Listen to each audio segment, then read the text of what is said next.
Chaque jour, un verset de la Bible, une pensée et une invitation. Plus de power avec Léo. Si tu es chrétien, c'est sûr que devenir la meilleure version de toi-même doit être en priorité. En tout cas, c'est ce que je crois moi. Mais ceci, dans le langage biblique, on peut l'appeler la sainteté. Mais qu'est-ce que c'est la sainteté? C'est bien plus que suivre des règles ou être moralement impeccable. Ça n'a rien à voir avec ça. Oui, il y a un peu.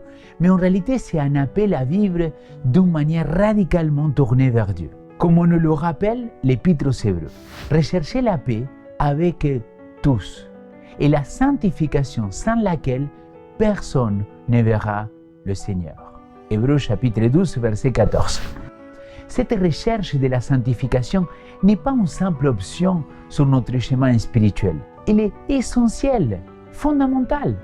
Elle implique une transformation profonde de notre être intérieur, où nos cœurs et nos vies sont orientés vers Dieu. Vivre saintement, c'est laisser le Saint-Esprit devenir une présence permanente en nous, influençant chaque aspect de notre existence.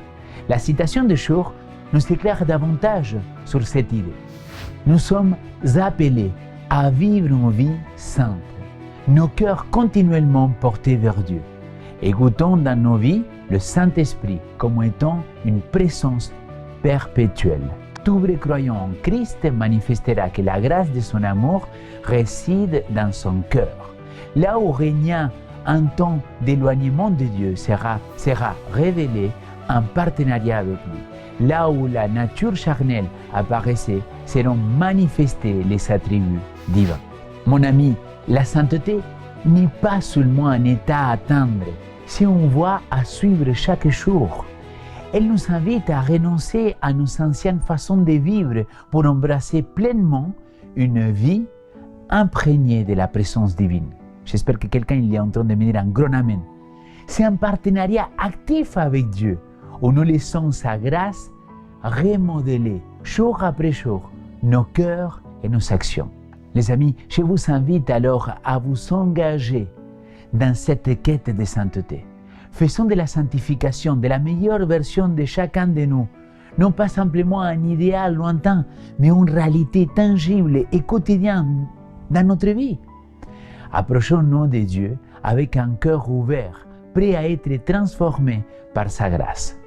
Ensemble, mes amis, cherchons à refléter les attributs de notre Seigneur Jésus dans chaque aspect de notre vie. Prenons ce chemin de sainteté avec courage et détermination, sachant que c'est le chemin qui nous mène à la vraie paix.